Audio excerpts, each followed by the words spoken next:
Hello everyone, in this video I will be discussing various techniques of reading and displaying a string. For reading I will be discussing the use of cin and extraction operator technique followed by various member functions of the iStream class such as get and getLine for reading. Then I will be discussing the string stream use for reading followed by the read function technique of reading. For displaying I will be discussing the cout and insertion operator technique followed by oStringStream class for reading. Finally, I will be discussing the range-based loop, puts and use of printf function for reading. So let's go.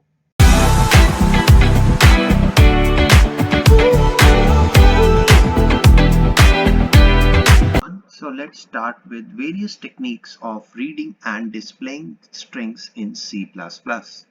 So first we start with the basic reading techniques of reading a string. Now we often make interactive programs. जब हम interactive programmes बनाते हैं तो उनकी input के लिए जो basic technique use की जाती है वो यूज की जाती है using the cin and the extraction operator. अब इसको आपने बेसिकली सीन ऑब्जेक्ट जो है प्री डिफाइंड होता है और हमने आईओ स्ट्रीम हेडर फाइल जब इंक्लूड की है इसके साथ तो अक्सर हमने ये प्रोग्राम्स में देखा है कि हम इसको इनपुट स्ट्रीम के साथ इनपुट के लिए यूज करते हैं क्योंकि ये स्टैंडर्ड इनपुट डिवाइस से हमें इनपुट करेक्ट रिसीव करने में मदद करता है। तो इसके लिए हम इसको यूज करते हैं जो कि एक आईस्ट्रीम क्लास का ऑब्जेक्ट होता है और ये सारी प्रिमिटिव टाइप्स के साथ रिकॉग्नाइज करता है और उनके साथ काम करता है। तो इसमें जो एक्सट्रैक्टेड कैरेक्टर्स होते हैं वो जो हम स्ट्रिंग स्पेसिफाई करते हैं टारगेट स्ट्रिंग उसमें स्टोर होता है। तो इसको हम नॉर्मली कैसे लिखते हैं, सबसे पहले हम सीन ऑब्जेक्ट, उसके बाद ये एक्सट्रैक्शन ऑपरेटर और उसके बाद वो target string, this is the target string. तो ये टारगेट स्ट्रिंग क्या इंडिकेट है ये हमें पहले से बतानी पड़ती है, इसलिए हमने यहाँ पे आपको एग्जाम्पल दिया है कि इसमें हमें कैसे लिखना पड़ेगा। तो ये टारगेट स्ट्रिंग के अंदर जो भी एक्सट्रैक्टेड कैरेक्टर जो कि हम इनपुट यानी कि कीबोर्ड के मदद के साथ टाइप करेंगे वो सारे कैरेक्टर्स इस पर्टिकुलर टारगेट स्ट्रिंग के अंदर चले जाएंगे। और उसके लिए कौन मदद करेगा, ये जो एक्सट्रैक्शन ऑपरेटर होता है जो कि ओवरलोड किया जाता है आईस्ट्रीम क्लास का और सारी प्रिमिटिव टाइप्स के साथ साथ ये कैरेक्टर्स या स्ट्रिंग्स को भी इनपुट करने में मदद करता है। पर इसकी सबसे बड़ी कंस्ट्रेंट क्या है कि जब ये first white space character encounter करता है जैसे कि स्पेस, टैब या न्यू लाइन, तो ये उसको इग्नोर कर देता है यानी कि टर्मिनेट कर देता है इनपुट को और इसलिए इग्नोर कर देता है और इसलिए it cannot input multi word strings, यानी कि अगर आपने लिखा है हेलो वर्ल्ड तो सिर्फ हेलो ही इनपुट होगा क्योंकि जब उसमें अगर आपने स्पेस डाला हुआ है तो फर्स्ट जब स्पेस एनकाउंटर आएगा तो ये क्या करेगा, उस केस में ये टर्मिनेट कर देगा। टर्मिनेट का मतलब उस इनपुट को एक्सेप्ट नहीं करेगा जब स्पेस आ जाता है उसके बाद वाली। तो इसलिए इस पर्टिकुलर टेक्निक में ये एक डिसएडवांटेज है। तो इसका अब हम प्रोग्राम देखते हैं। अब हम कोड बनाने जा रहे हैं जिसके अंदर हम एक स्ट्रिंग को इनपुट करेंगे। तो हम क्या करते हैं, सबसे पहले एक स्ट्रिंग बनाते हैं, late it B user input string. Okay, अब क्योंकि हमने इसको इंक्लूड किया है तो हमें एक हेडर फाइल यानी कि हम मान लेते हैं हैश इंक्लूड स्ट्रिंग, क्योंकि हमें पढ़ के आए हैं कि स्ट्रिंग एसटीएल के साथ हमें इसको लिखना पड़ता है। उसके बाद हमने जब इसको इनपुट करना है तो हमें अभी अभी बात की है कि अगर हमने इनपुट करना है, हमने करना है इनपुट स्ट्रिंग। ठीक है, अब ये देखिए यहाँ पे ये इसलिए एरर दे रहा है कि अगर हमने इसके साथ ऐसे लिखना है, ठीक है, और अगर हम इसको यहाँ पे इसकी जगह पे सीधा यूजिंग नेम स्पेस भी लिख लेते हैं तो वो हमें बार बार अगर ऐसे और भी चीजें आती हैं इसके स्टैंडर्ड स्ट्रीम की तो हमें लिखना नहीं पड़ेगा। ओके, तो इनपुट करने के लिए हमें जैसे बोला है कि हम सबसे पहले एक मैसेज प्रिंट कराते हैं, नो डाउट, ताकि यूजर को पता चल जाए, नहीं तो सीधा हम पहले ऐसे करते हैं सी इन और हमने इसको एक्सट्रैक्शन ऑपरेटर के साथ यूज किया हुआ है और हम यहाँ पे यूजर इनपुट लेंगे और यहाँ से यूजर इनपुट देगा जब भी ये एनकाउंटर होगा। ठीक है, अब इसके बाद अब ये भी देखिए यहाँ पे हेडर फाइल इंक्लूड करनी पड़ेगी सीन के लिए, तो इसको नहीं पता लग रहा तो इसलिए हम यहाँ पे भी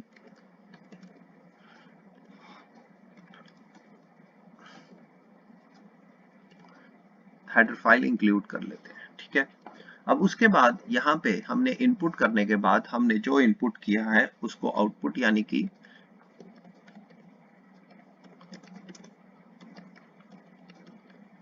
इनपुटेड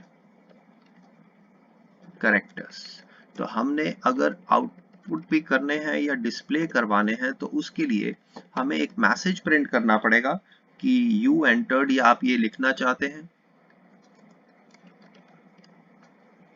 इज इक्वल टू, और यहाँ पे हम लिखेंगे यूजर इनपुट और लाइन सेपरेटर हम यहाँ पे डाल देते हैं।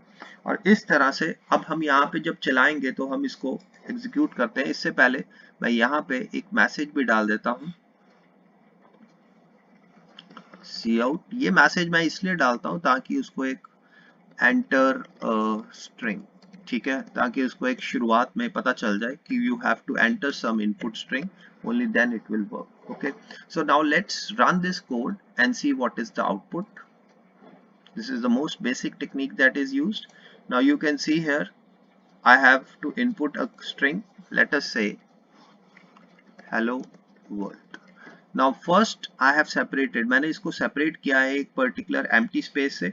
अब let's see what will be the output. You can see यहाँ पे जब वो first time space आती है तो उसको उसके बाद टर्मिनेशन को इनपुट कर देता है, इसलिए सिर्फ हेलो प्रिंट हो पा रहा है क्योंकि यूजर इनपुट जो हमने पर्टिकुलर वेरिएबल लिया है उस स्ट्रिंग टाइप का, तो उसके अंदर सिर्फ और सिर्फ जहां तक स्पेस नहीं आई वो सारे कैरेक्टर्स आ गए, तो ये इसकी एक कंस्ट्रेंट मानी जाती है। इसकी जगह पे अगर हम ये नहीं करना चाहते तो यहाँ पे हम इसको एरे भी बना सकते हैं,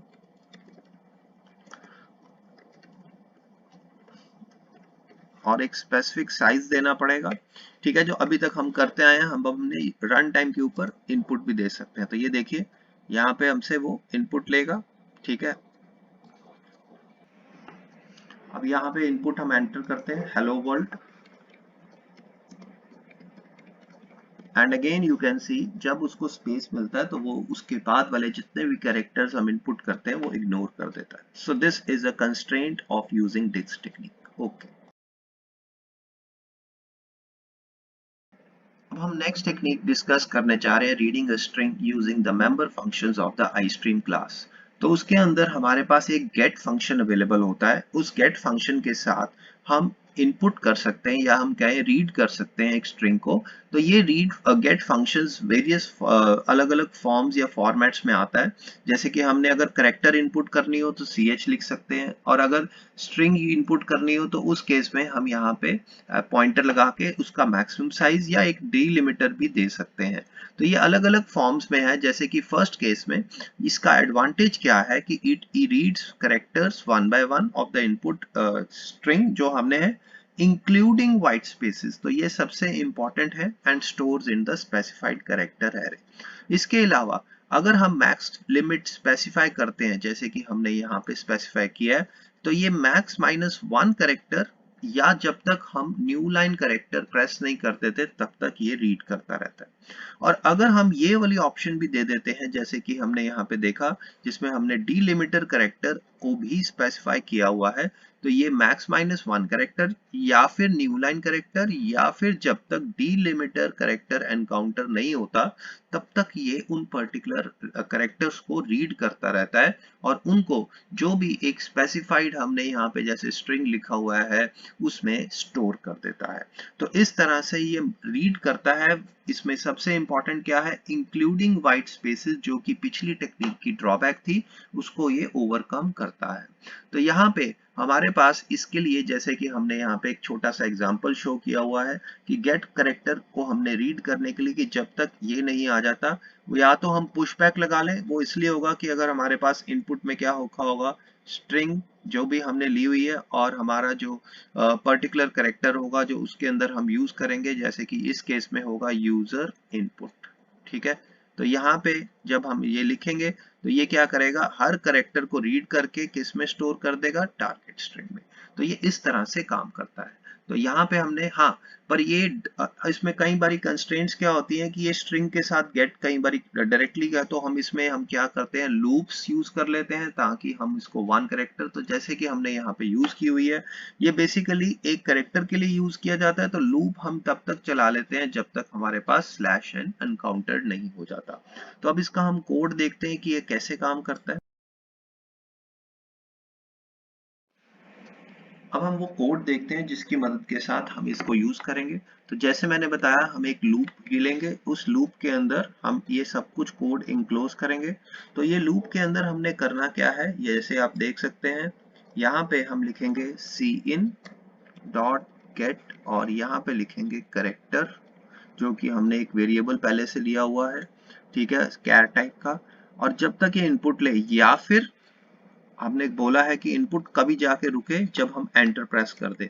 तो यहाँ पे character is not equal to slash N, तो उसके लिए हम स्लैश एन डाल देंगे, ठीक है। और अब इसके करने पे वो करे क्या, तो इसके लिए हमने क्या किया है, यूजर इनपुट में प्लस इक्वल टू करेक्टर, ठीक है। तो अब ये एक तरीका है, इसको रन करके देखते हैं। यहाँ पे आप देखिए कि जब मैं हेलो वर्ल्ड प्रिंट करता हूँ, तो इस केस में यहाँ पे पूरा हेलो वर्ल्ड, मतलब आपके स्पेस के बाद भी ये कैरेक्टर्स को उठा पा रहा है। तो ये इसका एडवांटेज है कि इस टेक्निक का पिछली टेक्निक के ऊपर।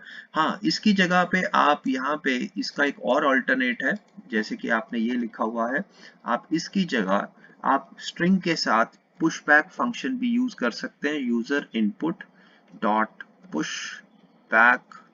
अब हमने पुश क्या करना है इसके अंदर, हमने इसके अंदर पुश करना है करेक्टर।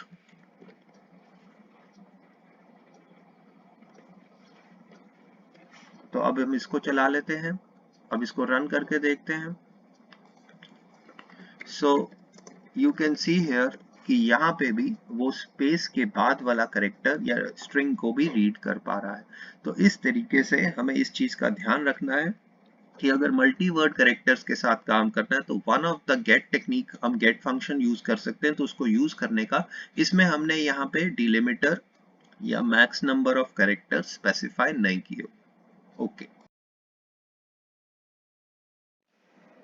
अब हम एक और वे देखते हैं जिसके साथ हम यूज करते हैं कि गेट के साथ हम कैसे यूज करेंगे। तो यहाँ पे हम गेट का यूज दिखाएंगे जिसमें हम उसका पूरा सिंटेक्स यूज करेंगे।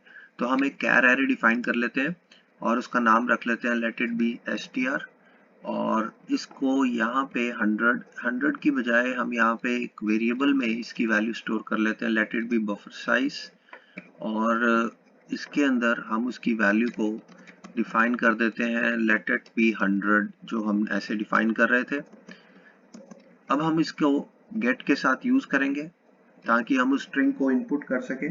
तो हम उसके लिए क्या लिखेंगे, cin dot get string comma, अब यहाँ पे लिखेंगे बफर साइज।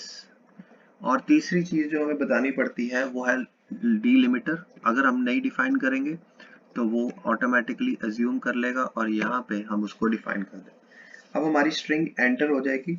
अब इसके बाद हमने इसको प्रिंट ही करना है, ठीक है। तो हम लिख देते हैं सी आउट यू एंटर्ड, कोई मैसेज आप जो प्रिंट करना चाहते हैं, और यहाँ पे हम उस स्ट्रिंग को प्रिंट कर देंगे। जैसे कि हम लिख सकते हैं, यहाँ पे हमारी स्ट्रिंग का नाम है str, ठीक है। तो यहाँ पे हमारा वो स्ट्रिंग प्रिंट हो जाएगी जब हम इसको प्रिंट करेंगे। इस चीज में इंपॉर्टेंट क्या है कि आपको एक तो गेट का यूज बता रहे हैं, बट ये जो गेट इस तरीके से अगर हम यूज करते हैं, ये देखिए एक क्वेरी आ गया।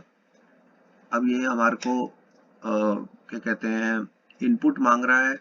तो हम यहाँ पे लिख देते हैं हेलो वर्ल्ड। तो यू एंटर्ड हेलो वर्ल्ड आ गया। तो इस तरीके से आता है, बेटर होगा यहाँ पे भी एक मैसेज जाने, एंटर अ स्ट्रिंग, ऐसा कुछ अगर आप लिखेंगे तो आपको ये बार बार पता नहीं चलेगा। Enter a string, let it be equal to, और इसमें हम सेमीकोलन डाल देते हैं। तो अब इस तरह से हमें इसका ध्यान रखना है कि इसको चलाने वक्त एंटर स्ट्रिंग हमें पूछेगा, यहाँ पे हम हेलो वर्ल्ड डालेंगे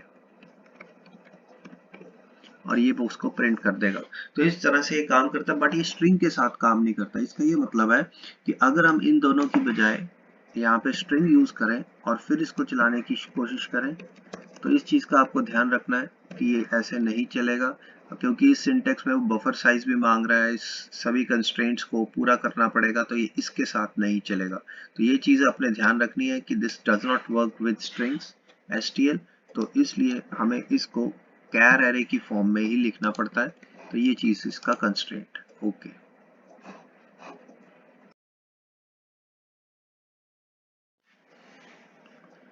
अब हम एक और वे डिस्कस करने जा रहे हैं कि हम स्ट्रिंग को इनपुट करने के लिए गेटलाइन फंक्शन यूज करते हैं। ये गेटलाइन क्या करता है, एक रीड करता है लाइन ऑफ इनपुट स्ट्रीम जब तक कि स्पेसिफाइड डीलिमिटर एनकाउंटर नहीं हो जाता, और इस तरह से ये हमारी जो इनपुट होती है उसको स्पेसिफाइड स्ट्रिंग में स्टोर करता है। तो इसका बेसिकली सिंटेक्स क्या होता है कि हम गेटलाइन के साथ सी इन, उसके बाद जो हमारा स्ट्रिंग है जिसके अंदर हमने इनपुट करनी है और साथ में डीलिमिटर। तो इस तरह से हम काम करते हैं जब हम स्ट्रिंग को एसटीडी स्ट्रिंग यानी कि स्ट्रिंग एसटीएल की मदद के साथ डिक्लेयर करते हैं। नॉर्मली अगर कैरेक्टर एरे की फॉर्म में हमने इसको डिक्लेयर करना है, तो उस केस में हम इसके लिए सिंटेक्स क्या बन जाएगा, स्ट्रिंग साथ में उसका साइज और फॉलोड बाय डीलिमिटर। तो ये चीज का आपको ध्यान रखना है कि गेट लाइन भी एक इनपुट करने का तरीका है, बट ये लाइन इनपुट करता है, तो इसलिए हमें इसमें लूप लाइन लगानी पड़ती, सीधी वो लाइन टू लाइन एंटर हो जाती है। तो इसको हम एक कोड के थ्रू चला के देखते हैं और ये भी कोड देखें कि मल्टीपल लाइंस कैसे इनपुट होती हैं। अब हम इस कोड में दिखा रहे हैं कि हम कैसे काम करते हैं गेट लाइन के थ्रू। तो उसके लिए हम एक स्ट्रिंग डिफाइन कर लेते हैं लाइन, ठीक है, और उसको इनपुट करते हैं। तो उसके लिए हम लिखते हैं, हमारे पास गेट लाइन फंक्शन के साथ काम करना है। तो स्ट्रिंग का नाम है, लेट अस से हमारे पास लाइन, ठीक है, उसके पहले हमें सीन लिखना पड़ेगा, साथ में हम लिखेंगे लाइन जिसके अंदर टारगेट स्ट्रिंग है, और यहाँ पे हम उसको प्रिंट कर देंगे cout you entered is equal to, और यहाँ पे वो लाइन को जिसको हमने प्रिंट करना है जिसके अंदर सारे कंटेंट्स गए हैं। तो इस तरह से ये काम करेगा। हम यहाँ पे एक मैसेज भी एंटर कर लेते हैं, सी आउट, और यहाँ पे एंटर लाइन,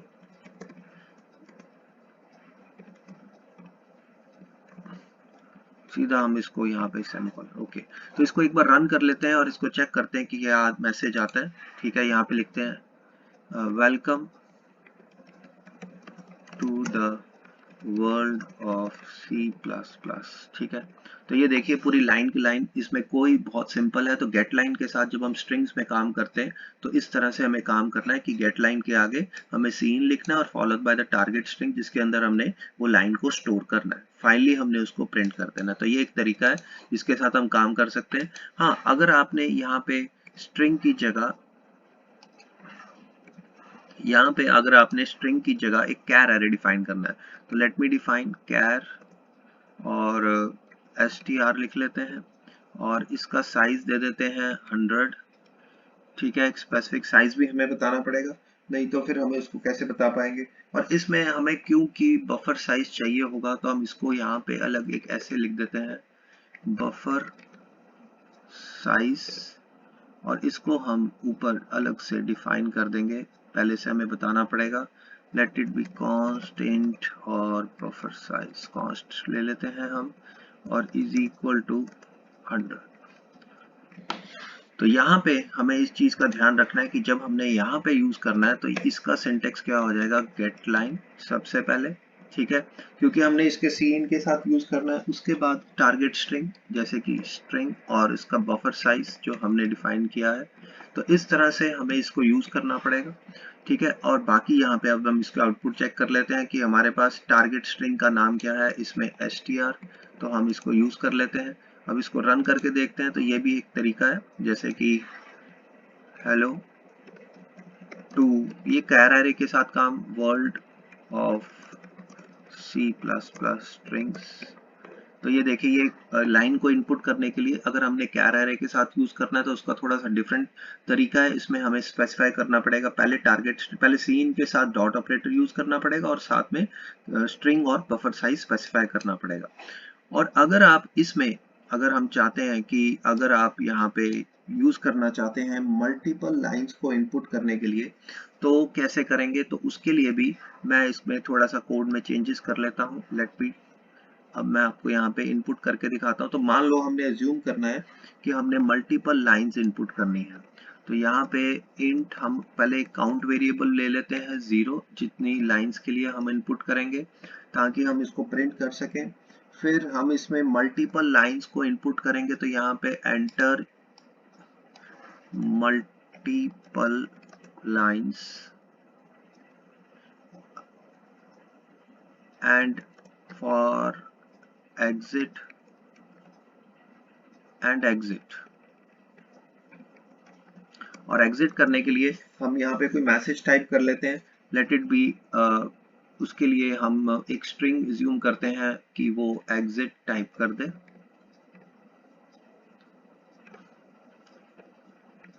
ठीक है, कि हमने मैसेज बना दिया है। अब हमने इसमें जो काम करना है टेक्निकल, हम उसको देखते हैं कैसे करना है।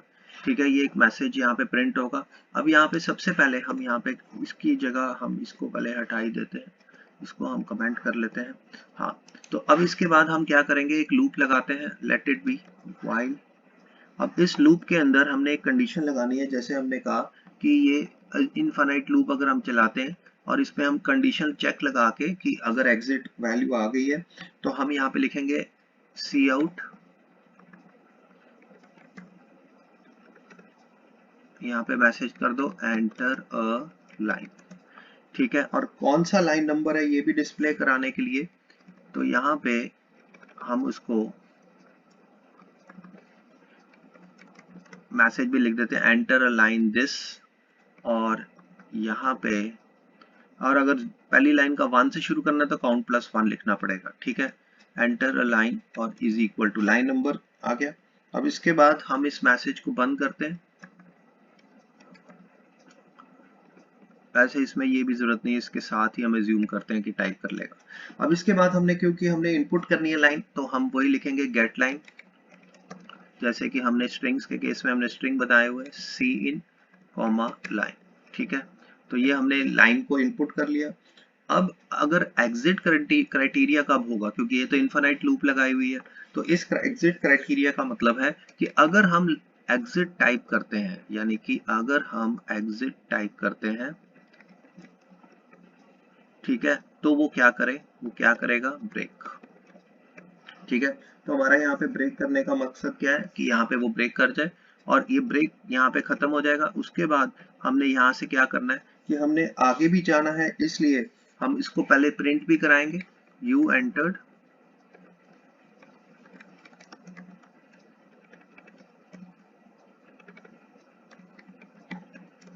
इज इक्वल टू, और यहाँ पे वो लाइन प्रिंट कर देंगे जो हमने इनपुट की है।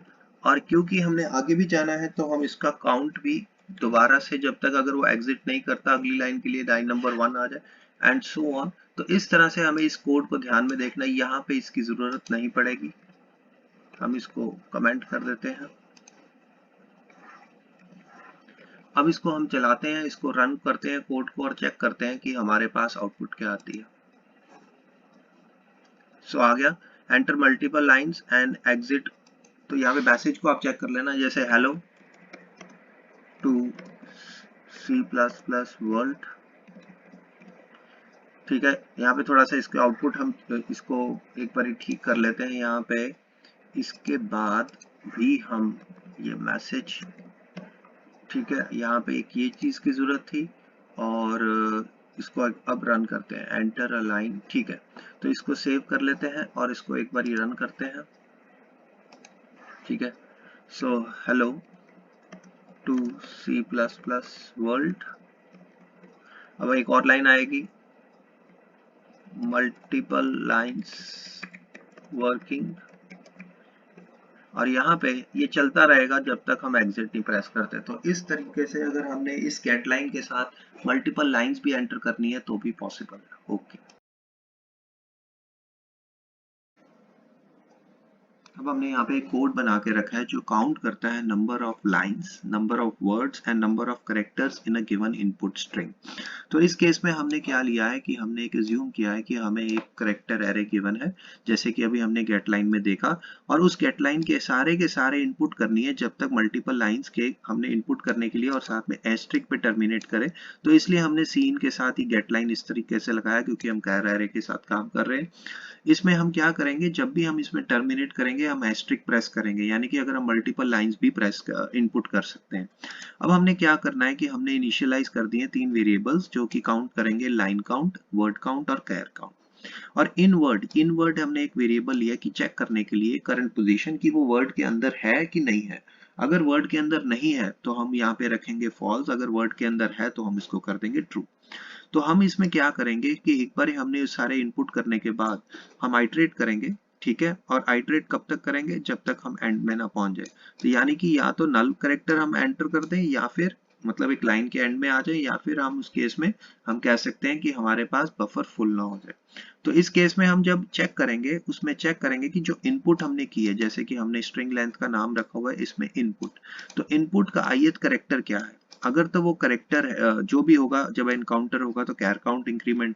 अब उसमें अगर स्पेस इन वर्ड की वैल्यू हमने सेट की हुई कि इन वर्ड है कि नहीं है, तो इन वर्ड के लिए हमने बाय डिफॉल्ट जो वैल्यूज रखी हुई है फॉल्स, ठीक है। अब अगर वो इन वर्ड नहीं है तो उस केस में हम क्या करेंगे, अगर वो अल्फा न्यूमेरिक नहीं है तो इस केस में हम वो उसको ट्रू कर देंगे और वर्ड काउंट को इंक्रीमेंट करते जाएंगे। यानी कि अगर वो अल्फा न्यूमेरिक नहीं होगा, स्पेस होगा, टैब होगा, मतलब उस तरह से। तो इसके लिए हमने अल्फा न्यूमेरिक यूज करने के लिए यहाँ पे हमने सीसी टाइप को इंक्लूड किया हुआ है हेडर फाइल को, ये चीज का आपको ध्यान रखना है। उसके बाद हम चेक करेंगे कि स्लैश एन या स्लैश ओ 0 इसको तो नहीं प्रेस किया, नहीं तो फिर हम क्या करेंगे, करेक्टर काउंट, लाइन काउंट को भी इंक्रीमेंट करेंगे और इन वर्ड को हम फिर फॉल्स कर देंगे। इसी तरह फिर हम चेक करेंगे कि अगर स्पेस आ रहा है तो उस केस में भी हम इन वर्ड को यहाँ पे फॉल्स करेंगे क्योंकि एक नया वर्ड आ गया है। तो इन कंडीशंस के बेस के ऊपर हम एंड में इनकी वैल्यूज को प्रिंट कर देंगे जो कि हमारे पास ये आ जाएगा। तो इसमें सबसे इंपॉर्टेंट पार्ट क्या है कि ये जो हमने लूप लगाई है जो कि काउंट कर रहा है, ये इंपॉर्टेंट है। इसको हम दोबारा देख लेते हैं कि हमने एक ट्रावर्सिंग की है पूरी इनपुट के ऊपर। उसके बाद हमने चेक किया अल्फा न्यूमेरिक है, अगर अल्फा न्यूमेरिक है तो उस केस में हम कैर काउंट को भी इंक्रीमेंट करेंगे। अगर अगर in word true by default not equal to false हो जाता है तो उस केस में अगर वो ट्रू हो जाए, नॉट इक्वल टू मतलब फॉल्स का मतलब ट्रू हो जाता है, तो इस केस में इनवर्ड ट्रू हो जाएगा और वर्ड काउंट को इंक्रीमेंट कर देंगे। नहीं तो हम चेक करेंगे कि न्यू लाइन शिफ्ट कर रहा है या स्लैश 0 आ रहा है, तो उस केस में हम कैर काउंट और लाइन काउंट को इंक्रीमेंट करेंगे और इनवर्ड को रीसेट कर देंगे जब भी हम एक न्यू लाइन पे जाते हैं। इसी तरह हम एल्स में अगर स्पेस आता है तब भी उसको फॉल्स सेट करेंगे। तो अब हम इसको चला के देखते हैं और इसके आउटपुट चेक करते हैं। अब यहाँ पे मैं इनपुट करता हूँ स्ट्रिंग,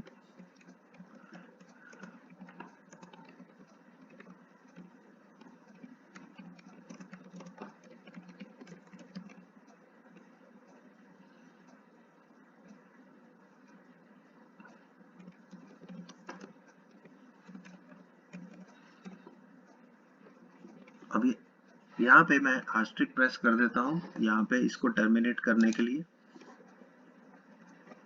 और यहाँ पे मैं एंटर प्रेस करता हूँ तो ये देखिए 3 लाइंस 8 वर्ड्स, ठीक है। यहाँ पे आप काउंट कर सकते हैं 3 लाइन 1 2 3 4 5 6 7 8 वर्ड्स आ गए और बाकी के करेक्टर्स आ गए। तो इस तरीके से ये काम करेगा। इसमें जो सबसे इम्पोर्टेंट पार्ट है वो क्या है कि ये जो लूप चल रही है जो हमने इनिशियलाइज की हुई है और ये शुरू से लेके एंड तक हमारे पास इनपुट करेक्टर की स्ट्रिंग लेंथ के तक चल रही है। तो यहाँ पे कैसे काम करना है सारा कोड इसमें ही है। तो इसको एक बार आप यहाँ पे हाईलाइट कर देता हूँ कि इसको जरूर ध्यान से देख लीजिए और ये ही इसका मेन क्रक्स है। ओके,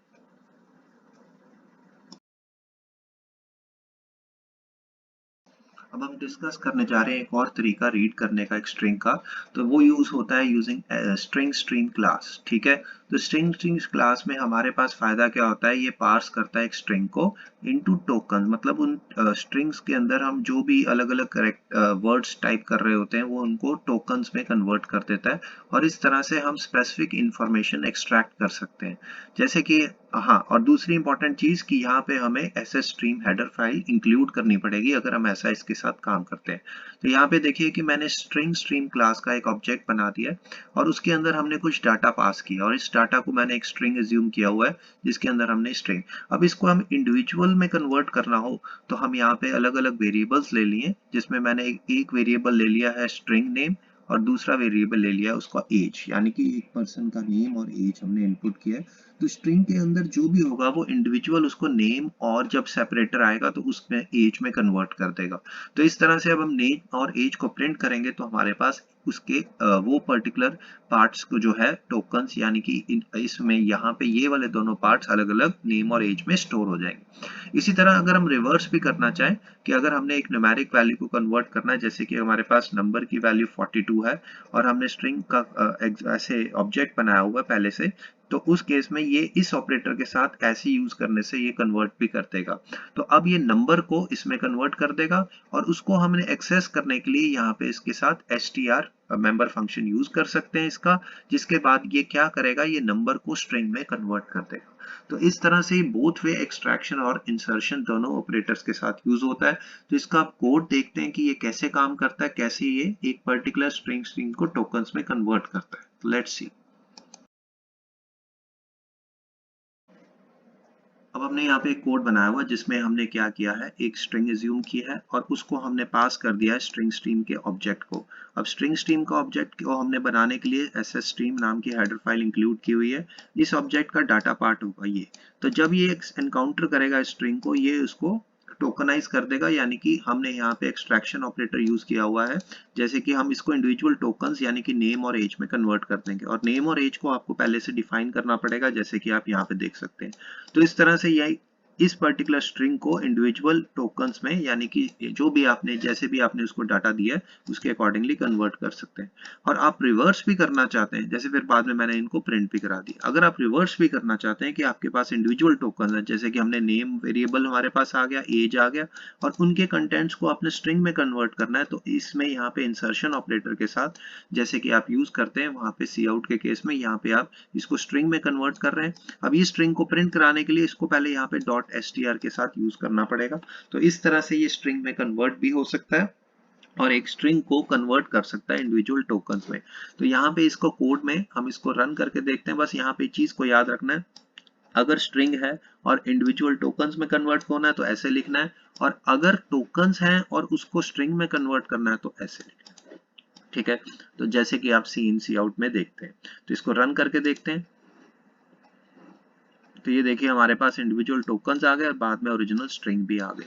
तो हमारे पास ये जो रीड करने के लिए स्ट्रिंग को रीड किया हमने यहाँ पे और इंडिविजुअल टोकन्स में कन्वर्ट करना हो तो हम इसको ss stream header file include करके और स्ट्रिंग स्ट्रीम क्लास का ऑब्जेक्ट बना के, यानी कि वेरिएबल यहाँ पे हम लिखा हुआ है, इस तरह से ये काम करता है। ओके, हम एक और वे डिस्कस करने जा रहे हैं रीडिंग का स्ट्रिंग का, जिसमें हम यूज कर रहे हैं रीड फंक्शन। जो रीड फंक्शन है हमारे पास वो एक हमारे पास इनपुट स्ट्रिंग लेगा और उसका साइज हम स्पेसिफाई करेंगे। तो यहाँ पे हमारे पास n कैरेक्टर्स रीड करने के लिए इनपुट स्ट्रीम के, और उसको स्पेसिफिक कैरेक्टर एरे में क्या कहते हैं, वहां से जहाँ पे वो स्टोर्ड है वहां से रीड करने के लिए हम इसको यूज करते हैं। तो ये हमारे पास एडवांटेज क्या होता है कि हम इसमें कंट्रोल कर सकते हैं कि कितने कैरेक्टर्स रीड करने हैं, मतलब हमारी मर्जी है उतने हम उसको रीड करेंगे। तो number of characters must be known, ये बड़ी इसमें इंपॉर्टेंट कंडीशन है, जिसलिए यहाँ पे ये एक मैंडेटरी यहाँ पे आर्गुमेंट हमें स्पेसिफाई करना पड़ता है। जैसे कि हमने यहाँ पे एग्जांपल शो किया हुआ है कि हमने एक स्ट्रिंग ले लिया कैरेक्टर एरे एक तरह से।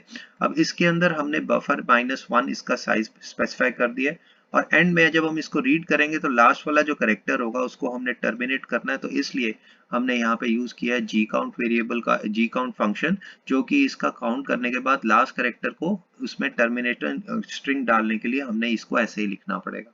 तो इस तरह से ये रीड करेगा अपने कंटेंट्स को जब हम इसको यूज करते हैं।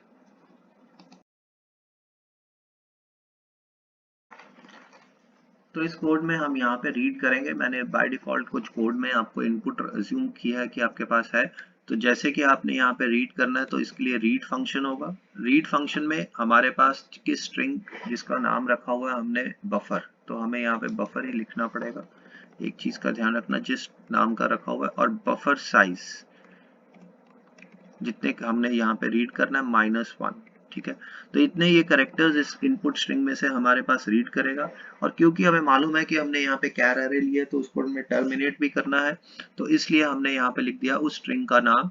ठीक है, और उसके लास्ट कैरेक्टर को हमने टर्मिनेट कराने के लिए यहाँ पे जी काउंट नाम का फंक्शन लिखना पड़ेगा। तो सीन जो हमने इनपुट किया है उसके साथ जी काउंट, और उसका जो लास्ट करेक्टर है उसको हमें इनिशियलाइज करना पड़ेगा, किसके साथ, सॉरी साइन करना पड़ेगा। यहाँ पे हम /0 के साथ साइन कर देते हैं, और इस तरह से वो रीड कर लेगा। तो यहाँ पे हम इसको चेक करते हैं कि इसकी आउटपुट क्या आती है।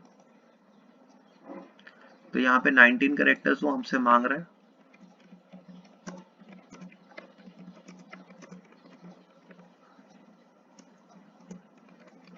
मैंने ज्यादा दे दिए ताकि आपको क्लियर हो जाए कि उतने ही करेक्टर्स पड़ेगा जितने उसने वहां पे स्टोर करने हैं। तो यहाँ पे देखिए कि एक्स्ट्रा जो करेक्टर्स हैं उसने वहां से गायब कर दिए। तो इस चीज का ध्यान रखना है कि एक स्पेसिफिक लिमिट ऑफ करेक्टर्स को अगर हमने रीड करना है तो ये भी एक तरीका है। ओके, तो इस केस में हमारे पास रीड फंक्शन को हम ऐसे यूज करते हैं, लास्ट टर्मिनेशन हमें ऐसे ही देनी पड़ेगी। अब हम डिस्कस करने जा रहे हैं अलग अलग वेज, जैसे रीड करने के बाद डिस्प्ले कैसे करना है। तो यहाँ पे हमारे पास काफी वेज आपको पता भी होंगे, पर क्योंकि हम इसको अक्सर यूज करते आए हैं तो हम एक एक करके सभी वेज को डिस्कस करेंगे। तो अगर हमारे पास एक इनपुट स्ट्रिंग है तो उसको डिस्प्ले करने के लिए सबसे इजी तरीका क्या है, सी आउट के साथ इंसर्शन ऑपरेटर यूज कर ले। तो ये हम अक्सर यूज भी करते आए हैं। जैसे कि हमारे पास प्री डिफाइंड सी आउट ऑब्जेक्ट है, ठीक है, रिप्रेजेंट्स आउटपुट स्ट्रीम, ये आउटपुट स्ट्रीम को रिप्रेजेंट करता है। तो यानी कि ये स्टैंडर्ड आउटपुट डिवाइस, यानी कि आपकी स्क्रीन मॉनिटर जो भी है उस पर आउटपुट डिस्प्ले कर देगा। तो ये जो हमने ऑपरेटर है इसको हमने ओवरलोड किया है, ये ओएस स्ट्रीम क्लास का ऑपरेटर है। तो ये ताकि सारे प्रिमिटिव टाइप्स को रिकॉग्नाइज कर सके। तो यहाँ पे ये वाला ऑपरेटर क्या करेगा, अपेंड कर देगा data to the output stream, और जो कि आउटपुट कंसोल को हम, यानी कि आउटपुट मॉनिटर या जो भी है हमारे पास उसमें वहां पे वो डिस्प्ले कर देगा। तो इसका बहुत इजी तरीका क्या है, जैसे अगर यहाँ पे मल्टीपल वेरिएबल्स हैं तो पहले ये फर्स्ट नेम और बाद में लास्ट नेम को डिस्प्ले कर देता है। तो ये आपने अक्सर देखा हुआ है सी आउट के साथ यूज करते हुए। बस यहाँ पे मैंने मीनिंग क्लियर किया है कि सी आउट ऑब्जेक्ट है, रिप्रेजेंट्स आउटपुट स्ट्रीम, यहाँ पे जैसे हमने लिखा हुआ है connected to the standard output device, ये इंपॉर्टेंट लाइन है। और यहाँ पे जो इंसर्शन ऑपरेटर है ये किस क्लास का है, ओएस स्ट्रीम क्लास का, ताकि ये सारे प्रिमिटिव टाइप्स को रिकॉग्नाइज कर ले, और उसके बाद ये अपेंड कर देता है data to the output stream, जिसके कारण वो उसको कंसोल पे भेज देता है। यानी कि जो भी इस वेरिएबल के अंदर कंटेंट्स होंगे वो इसको आउटपुट पे चले जाएंगे, इसी तरह इसके भी कंटेंट्स यहाँ पे आउटपुट पे चले जाएंगे। इसके अलावा हम यहाँ पे इसका कंस्ट्रेंट क्या है, ये कंसाइज है, सिंपल है, रीडेबल है, ये सब एडवांटेज है। बट हम जब यहाँ पे इसको ना ऐसे भी कर सकते हैं कंकैटिनेशन। तो अगर हम कंकैटिनेट करते हैं और बाद में डिस्प्ले करते हैं, तो अगर लार्ज स्केल हमारे पास कंकैटिनेशन आ जाती हैं तो ये तरीका उस वक्त काम इतना नहीं करता। तो उसके लिए हमारे पास अलग अलग वेज हैं। तो और भी हमारे पास कौन कौन से वेज हैं तो उनको भी डिस्कस कर लेते हैं। तो आगे चलते हैं और कौन से वेज हैं, जैसे मैंने अभी हम बात की थी, हमने यहाँ पे एस स्ट्रीम क्लास का हमने यूज किया था जो ऑब्जेक्ट बना के। तो इसी तरह ओ स्ट्रिंग स्ट्रीम क्लास के भी हमारे पास अवेलेबल होता है। तो इसके लिए भी हम यही हेडर फाइल इंक्लूड करते हैं। बस यहाँ पे हमने ओ लिख दिया था, वहां पे स्ट्रिंग स्ट्रीम था। तो यहाँ पे जो भी डेटा होगा, हमने जैसे उस केस में देखा कि ये वाले ऑपरेटर जो अभी हमने डिस्कस किए इंसर्शन ऑपरेटर के साथ, हम इसको यूज करेंगे, और यहाँ पे हमारे पास ये जो आउटपुट होगी वो इस पर्टिकुलर स्ट्रिंग में चली जाएगी, और इसको हम str के साथ डिस्प्ले कर लेंगे। तो इस तरह से ये काम करता है, यानी कि इंडिविजुअल जो हमारे पास वेरिएबल्स हैं उसको एक स्ट्रिंग में कन्वर्ट कर देता है। तो स्ट्रिंग में कन्वर्ट होने के बाद हमें ये वाला फंक्शन इसके साथ जरूर कॉल करना पड़ता है, ताकि हम उसके कंटेंट्स को डिस्प्ले भी करा सके। तो ये जो रिजल्ट को जब हम डिस्प्ले कराएंगे तो उसके कंटेंट्स डिस्प्ले हो जाएंगे। इसके अलावा हमारे पास इसको रेंज बेस्ड फॉर लूप के थ्रू भी हम प्रिंट करा सकते हैं। यानी कि आपको मालूम है कि हमारे पास इंडिविजुअल कैरेक्टर्स हैं, तो एक एक करके उनको सभी को प्रिंट कराना हो तो उस केस में हम लूप्स का सहारा भी ले सकते हैं। स्ट्रिंग के केस में हमारे पास ये अवेलेबल होता है तो इसको हम यूज कर सकते हैं। तो हम लूप्स का सहारा लेके इंडिविजुअल कैरेक्टर्स को भी प्रिंट करा सकते हैं। इसके अलावा जैसे सी स्टाइल में हमारे पास पुट्स और प्रिंट एफ फंक्शन भी यूज कर सकते हैं। तो अगर हमारे पास ये सी स्टाइल की स्ट्रिंग है, यानी कि कैरेक्टर है, तो उसमें हम पुट्स फंक्शन सीधा यूज करेंगे। उसके लिए पर हमें ध्यान रखना है कि हमें ये हेडर फाइल इंक्लूड करनी पड़ेगी, इसके बिना ये काम नहीं करता। उसके अलावा हम प्रिंट एफ भी यूज कर सकते हैं यहाँ पे। तो प्रिंट एफ जैसे हम सी में यूज करते हैं, अगर आप सी में पढ़ के आए हैं तो वहां पे आपको अगर उसी तरह का ये डबल आ गया तो यहाँ पे इस केस में हम ऐसे भी यूज कर सकते हैं। अगेन उसके लिए आपको ये वाली हेडर फाइल, अगर आप वीएस कोड में काम कर रहे हैं तो इसको यूज करना पड़ेगा। तो इन सभी तरीकों के कॉरस्पॉन्डिंग हम एक कोड देख लेते हैं कैसे ये काम करता है और इसको कैसे चलाते हैं। अब हम कोड देखते हैं, सिंपल है सी आउट यूज करने का। ये देखिए यहाँ पे हमने सी आउट यूज किया और जो भी स्ट्रिंग है हम उसको डिस्प्ले करेंगे, जैसे कि यहाँ पे माई स्ट्रिंग है, इसको हमने लिख दिया और हैंडल एन, ठीक है। तो यहाँ पे एक तरीका सबसे सबसे सिंपल है, ये आप यूज करते हैं। तो इसको हम एक बार रन करके देख लेते हैं। ये देखिए जो भी इनपुट करेंगे वहाँ पे हेलो वर्ल्ड आ जाएगा, ठीक है। ये हम अक्सर यूज करते आए हैं। इसके अलावा मैंने आपको बताया कि अगर आप ऐसा नहीं करना चाहते और इसमें ओ स्ट्रीम के साथ करना, ओ स्ट्रिंग स्ट्रीम के साथ करना चाहते हैं, तो उस केस में आप क्या करेंगे, सबसे पहले यहाँ पे ऑब्जेक्ट बनाएंगे उस क्लास का ओ स्ट्रिंग स्ट्रीम। अब इसके लिए उससे पहले आप एक हेडर फाइल इंक्लूड कर लीजिए, यहाँ पे हैश इंक्लूड एसएस स्ट्रीम, ये चीज का ध्यान रखें। अब यहाँ पे हम लिखते हैं ओ स्ट्रिंग स्ट्रीम, ठीक है। अब ये आ जाता है, अदरवाइज वहां पे आ नहीं रहा था। और इसका ऑब्जेक्ट बना लीजिए, ओएस बना लीजिए, ताकि ये पता चले आउटपुट का है। और इसमें आपको कुछ डाटा क्या कहते हैं आपने इसके यूज करके प्रिंट करना है। तो यहाँ पे हम क्या करेंगे, एक मल्टीपल वेरिएबल या टोकन जो इसके लिए इनपुट का काम करेंगे, हम लिख देते हैं str इज इक्वल टू कोई एक वेरिएबल का नाम लिख लेते हैं और int age is equal to let us say, यहाँ पे लिख लेते हैं।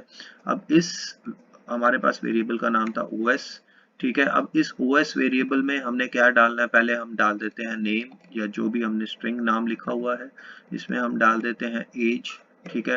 तो ये हमारे पास इसके अंदर ट्रांसफर हो गया। अब इसके अंदर हमने इसको रिजल्ट में हमने प्रिंट करना है result इज इक्वल टू जो भी लिखना है, और यहाँ पे हमें इसको स्ट्रिंग फंक्शन कॉल करना पड़ेगा str, ठीक है।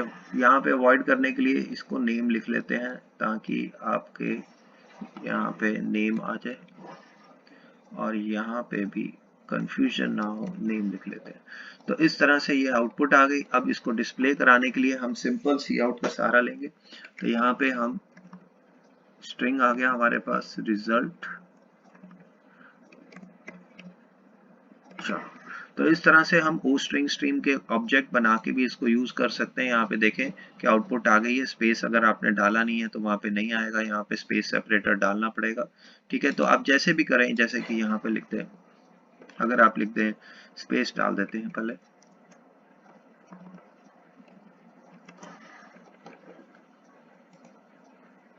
ओके, तो यहाँ पे आप स्पेस भी देख सकते हैं। तो ये एक और तरीका था जो मैंने आपके साथ डिस्कस किया, जिसको आप यूज कर सकते हैं आप अपने स्ट्रिंग्स को डिस्प्ले करने के लिए।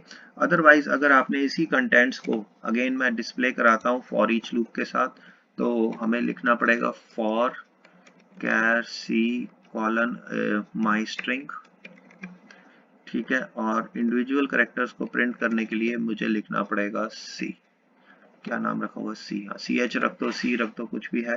तो यहाँ पे मेरे को उनको प्रिंट करने के लिए, यहाँ पे देखिए, यहाँ पे मैंने क्या कर पड़ गई, माय स्ट्रिंग, स्पेलिंग गलत हो गए इसलिए उसको, ओके।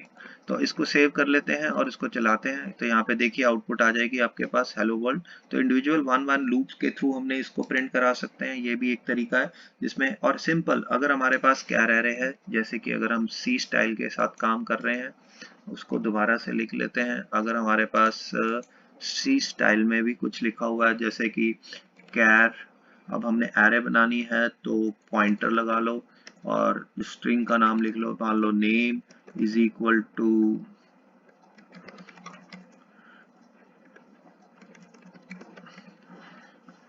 ठीक है, यहाँ पे मैंने अपना नाम लिख लिया है। उसके बाद अगर मैंने इसको प्रिंट एफ या पुट्स के साथ यूज करना है, तो अगर इसको कॉन्स्ट भी दे देते हैं बेटर रहेगा, ठीक है।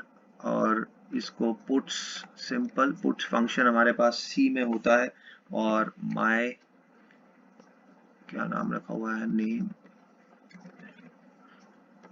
सेमीकोलन, ठीक है। तो इसको हम चला के देखते हैं कि ये काम करता है कि नहीं।